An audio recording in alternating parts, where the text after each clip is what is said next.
आप देख रहे हैं यूनिवर्सल न्यूज टुडे। शम्स आलम खान जी, आप समाजवादी पार्टी अल्पसंख्यक मोर्चा के महानगर अध्यक्ष हैं जी एक समाजवादी सिपाही भी हैं। जी जो लोकसभा का चुनाव होने जा रहा है 7वें चरण में, यहाँ गोरखपुर में मतदान है, जी इसमें आपको क्या जिम्मेदारी दी गई है? देखिए, हम लोगों की जिम्मेदारी है कि हमारे राष्ट्रीय अध्यक्ष श्री अखिलेश यादव जी की सरकार में जो उन्होंने जनता के लिए विकास का कार्य किया था वो बताना, एक एक आम जनता से रूबरू कराना कि हम लोगों ने जब सरकार थी तो किस निष्पक्षता के साथ काम किया गया था। दूसरी बात ये है कि ये गठबंधन के जो इस बार हम लोग गठबंधन में चुनाव लड़ रहे हैं, पार्टी के शीर्ष नेता जो हैं हमारे, ये सारे लोग मिल कर के ये संदेश देना चाहते हैं कि एक तरफ संविधान बचाने के लिए लड़ाई लड़ी जा रही है और एक तरफ संविधान को परिवर्तित करने की लड़ाई लड़ी जा रही है। हम लोग गरीब, मजदूर, शोषित, पीड़ित आवाम के साथ खड़े हैं और जिनसे लड़ाई है वो धन पशुओं के साथ एक बहुत बड़ी ताकत सत्ता के रूप में है, उससे हम लोग की लड़ाई चल रही है।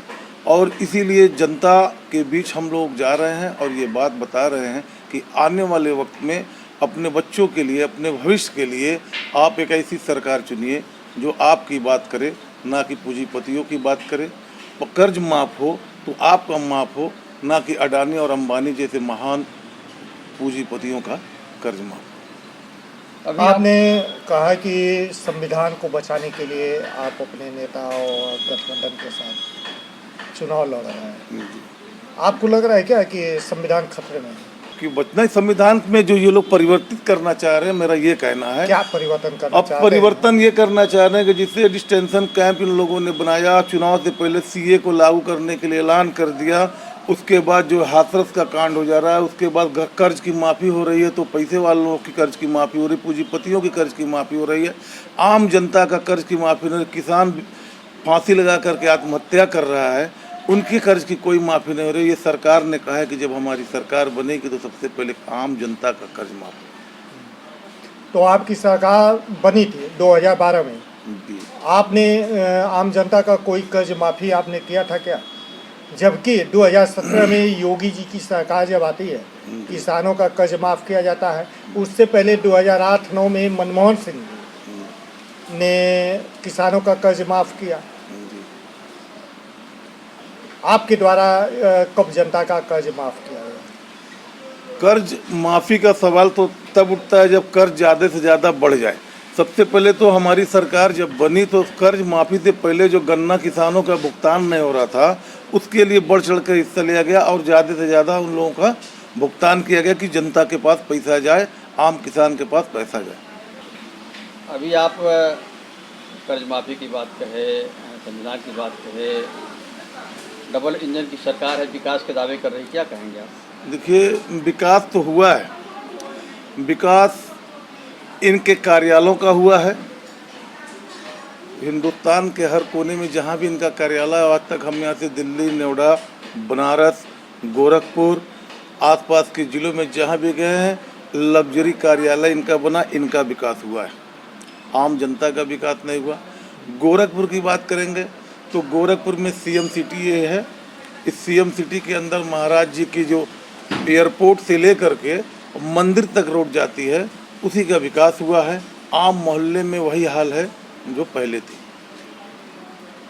आपके जो गठबंधन की प्रत्याशी हैं जी, काजल निषाद जो है, ये आप चूँकि जनता के बीच में जा रहे हैं तो इनको कहाँ खड़ा पा रहे हैं? नहीं, जनता और रोज समाजवादी पार्टी को देखने को मिल रहा है, हम लोगों को देखने को मिल रहा है कि जनता के अंदर एक रोष है।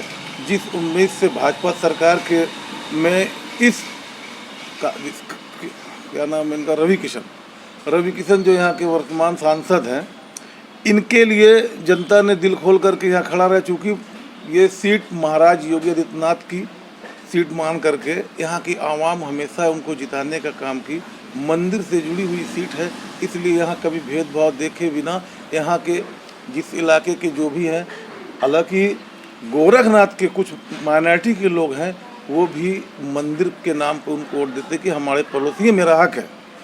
तो उस सीट पे इन्होंने जब से ये मतलब इनको जीत मिली है और ये सरकार के ये सांसद रहे हैं, लेकिन आम जनता के बीच में ये नहीं रहे। और तो अब नया एक चुनाव से पहले इनके ऊपर एक लांछन लगा, सच है, क्योंकि जिस तरह से एविडेंस उनकी पत्नी और उनके बच्चे दे रहे हैं, तो ये बहुत बड़ा रोष पैदा कर रहा है कि आम जनता को जब ये अपने परिवार के लिए नहीं खड़े हो रहे हैं तो आम जनता के लिए क्या खड़े रहेंगे। इसीलिए अपूर्व समर्थन हमारी श्रीमती काजल निषाद को इस लोकसभा में मिल रहा है। इन लोगों का कहना है कि जो आप अभी बात कहे, इनकी पत्नी और बच्चे कथा कथित जो है, वो इनका कहना है कि ये समाजवादी पार्टी के द्वारा फैलाया हुआ प्रोपेगेंडा है। जब ये फंस जाते कहीं तो बताती अपोजिशन की चाल है और ये उनका प्रोपेगेंडा है। बेटी फोटो दिखा रही है, बीवी उनकी शादी की फोटो दिखा रही है, बच्ची को गोद में लेके फोटो दिखा रही है। सब समाजवादी पार्टी ने एडिट करके बना करके एक नया पिक्चर खड़ा कर दिया है। आप जब बात आती है विकास के नाम पे तो आप जात पात करके काम खत्म कर देते। कभी विकास के नाम पे किसी गरीब के लिए कोई भला नहीं हुआ, पूंजीपतियों को ही टेंडर मिलता है। गोरखपुर में तमाम ठेकेदार ऐसे थे, नगर निगम की साफ सफाई का जो है 10 सेक्टर में बांट करके यहाँ पे ठेका हुआ करता था, जिसको इस सरकार ने ख़त्म करके डायरेक्ट लखनऊ से एक आप पार्टी के 2 लोगों को अलॉट कर देती है। अब शहर की सफाई का आप अभी आइए रोड पे देख लीजिए क्या कंडीशन है। तो विकास कुछ नहीं हुआ है, सिर्फ पूंजीपतियों को पूंजीपति बनाया जा रहा है और जो गरीब आदमी है वो मजदूर ही रहे, यही नीति ये अपना रहे हैं। आप अल्पसंख्यक मोर्चा के अध्यक्ष भी हैं, अभी आपने स्वीकारा भी, खुद आपने कहा कि गोरखनाथ मंदिर के अगल बगल के जो माइनॉरिटी के लोग हैं जी, ये जो है महाराज जी को वोट करते हैं जी, ठीक है जी, तो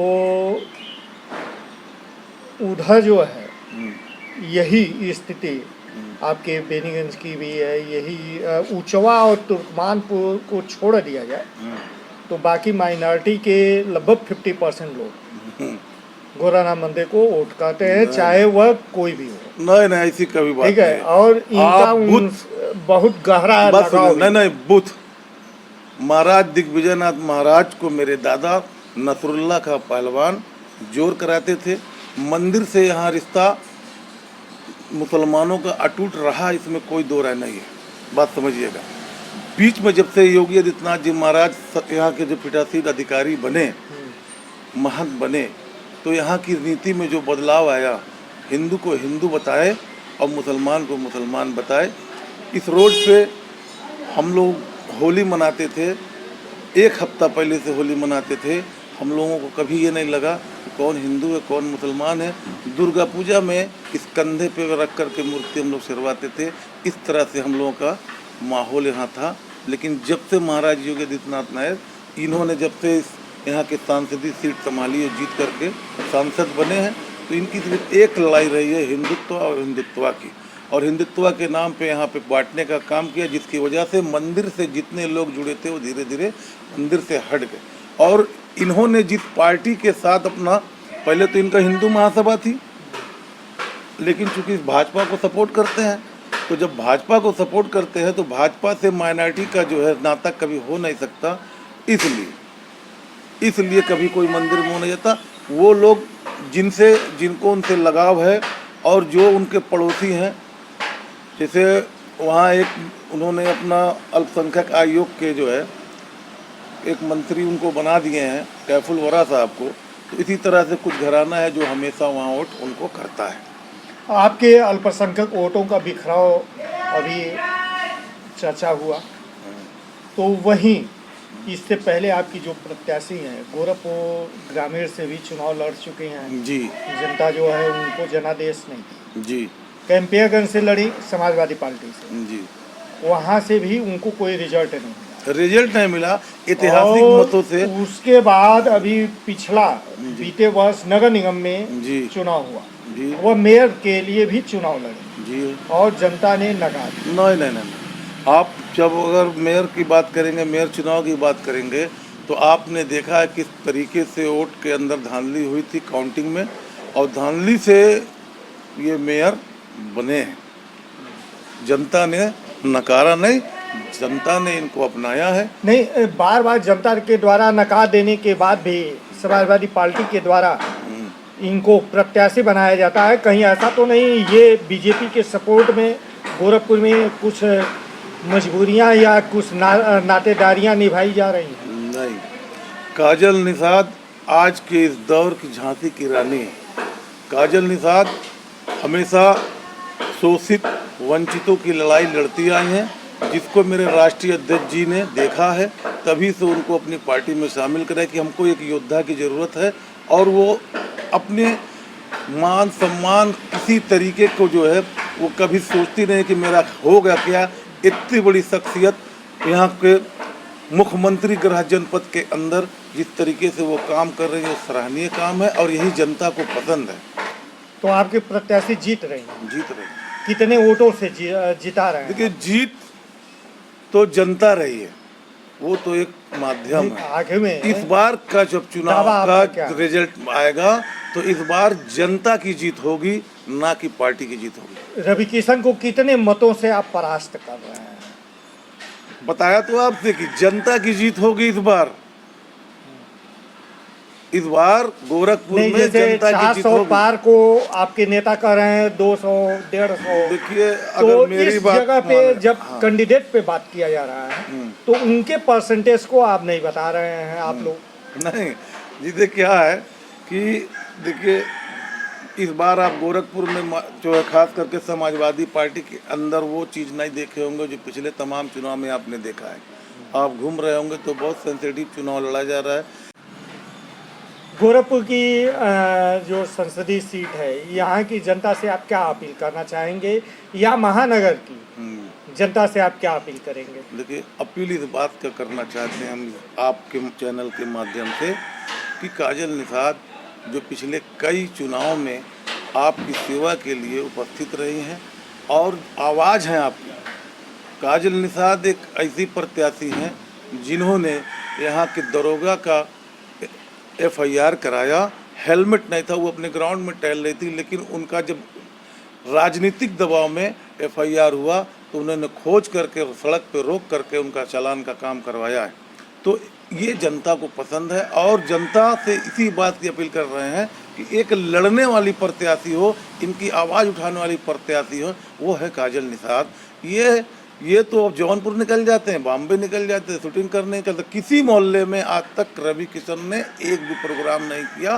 पूरे 5 साल के शासनकाल में इनके कहीं जनता के बीच में नहीं रहे। महानगर में लगातार उनकी जनसभाएं, नुक्कड़ सभाएं हो रही हैं जी, और आप कह रहे हैं कि ये भाई चुनाव है, प्रोटोकॉल है, हम भी जनता के बीच जा रहे हैं, वो भी जनता के बीच जा रहे हैं। 5 साल के अंदर ये कब जनता के बीच में गए, हम ये कह रहे हैं। और यहाँ से आपके चैनल के माध्यम से हम ये अपील कर रहे हैं महानगर की जनता से और लोकसभा की जनता से कि इस बार आप समाजवादी पार्टी की जो संघर्षशील प्रत्याशी, ईमानदार प्रत्याशी, आपके कंधे से कंधा मिला के चलने वाली श्रीमती काजल निषाद को विजयी बनाइए, और आपकी आवाज़ बन करके ये 5 साल रहेंगे। आप कह रहे हैं अभी ये चुनाव का माहौल है इसलिए, लेकिन इससे पहले भी वो लगातार जो है हफ्ते में 2 हफ्ते में गोरखपुर में किसी न किसी कार्यक्रम का शिलान्यास लोकार्पण हुआ। फीता काटते हैं तो बड़े बड़े लोगों का फीता काट के चले जाते हैं, किसी आम जनता के बीच में रहे। कभी ठेला कुंचिया वालों की परेशानी सोची? आप बताइए, यहाँ पे जब महानगर के अंदर जब कोई प्रोग्राम लगता है, योग महाराज जी का प्रोग्राम लगता है, तो पूरी रोड खाली करा दी जाती है। हर महीने में 4 चक्कर महाराज जी आते हैं, 5 चक्कर महाराज जी आते हैं। यहाँ पे गरीब आदमी बहुत परेशान है। तो यहाँ उनका घर है, आएंगे नहीं? बिल्कुल आएंगे। प्रोग्राम होने की वजह से जो आम जनता को तकलीफ हो रही है, और आपको यहाँ का सांसद चुना है, और आपके मुख्यमंत्री गृह जनपद है, ये आपकी आवाम है। इसके लिए आपने कोई काम नहीं किया कि अगर यहाँ पे कोई दिक्कत आती है इस आवाम के लिए, इस गरीब आदमी जो ठेला कुंचा लगाता है, इनके लिए कोई जगह मुहैया करा दी जाए। तमाम जगह जो खाली कराई गई है उसको मॉल बनाने का काम किया जा रहा है, लेकिन आम जनता के लिए कोई सुख सुविधा नहीं है। इनका दावा है कि मैंने सुरक्षा, युवाओं को रोजगार, जी, इन सारे विषयों पे मैंने काम किया है। देखिए अगर और यहाँ अभी महाराज जी ने यह भी कहा है कि यदि तीसरी बार पीएम मोदी होते हैं जी तो अगले 6 महीने में पीओके भारत का है। देखिए यही तो मुद्दा है और इसी पे ये भजा करके काम किए हैं।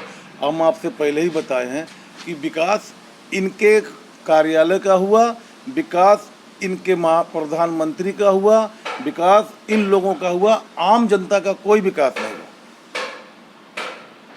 बात समझ रहे हैं? और पीओके ले लीजिए, जिससे जो ये बांटने की राजनीति की है, हम लोग उसके खिलाफ थे, हमारी पार्टी उसके खिलाफ थी। हम लोगों तो समाज को जोड़ करके चलने का काम कर रहे तो हैं। पीओके से कहाँ ये बांट रहे हैं? अरे भाई ये सीधे सीधे बांट रहे हैं, अपने वोट को खींचने की मुहिंदुत्व के नाम पे ये काम कर रहे हैं कि भाई हम तो पीओके ले लेंगे क्या ताकि मुस्लिम- जो मुसलमान नहीं, के क्या साथ मुस्लिम पीओके जो के बात- साथ नहीं है? मुसलमान जो कर दिया है इस देश के अंदर, जितना बड़ा देशभक्ति का परिचय दिया है, वो हमको अब बताने की जरूरत नहीं है कि हम कितने बड़े देशभक्त हैं इस देश के लिए। नहीं बताएंगे नहीं, हमारा इतिहास है, मुसलमानों का इस देश के लिए इतिहास पीओके है। के साथ है।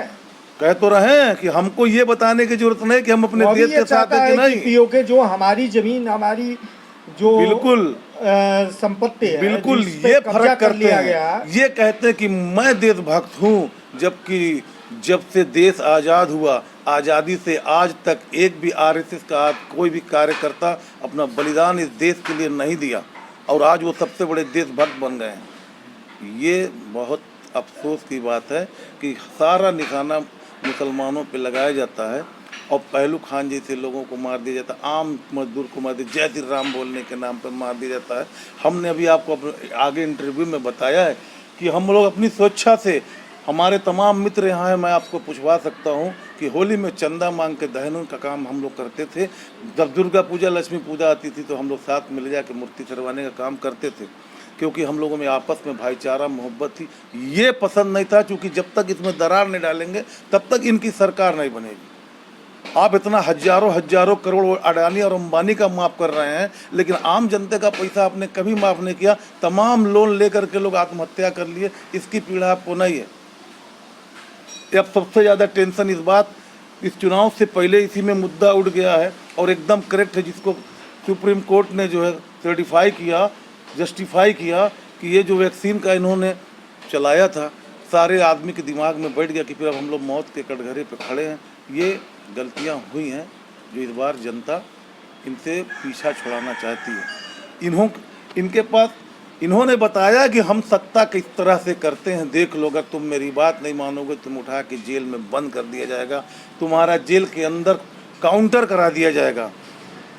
जेल के अंदर काउंटर इस सरकार में हुआ है, जेल के अंदर हत्या इस सरकार में हुई है। तो इस तरीके से धमका के डरवा करके ये सत्ता चला रहे हैं, और इससे पहले कोई भी सरकार इस तरह से कोई काम नहीं की। जनता की बात सुनती थी, कोई कमी थी, और हर इंसान के अंदर कमी होती है, हर परिवार में कोई ना कोई कमी होती है।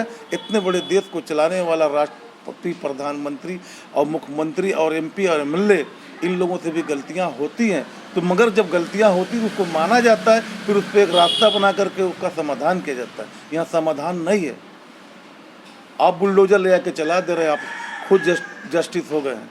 आपको लगता है कि गोली किसी ने चलाया है, उसके परिवार ने किस तरीके से एक एक ईंटा जोड़ा है, आप बुलडोजर उसके पर नहीं, उसने गोली चला दिया था, गोली तमाम लोग चला के बंद हैं, आप उनके घर को नहीं गिराए हैं। आज तमाम इस जेल के अंदर यहाँ तमाम अपराधी बंद हैं, आपने उनको घर में नहीं गिराया। चुन चुन के तमाम बात है, क्योंकि मीडिया के सामने हर बात हम लोग क्या कहें, जनता जान रही है और जनता जवाब देगी।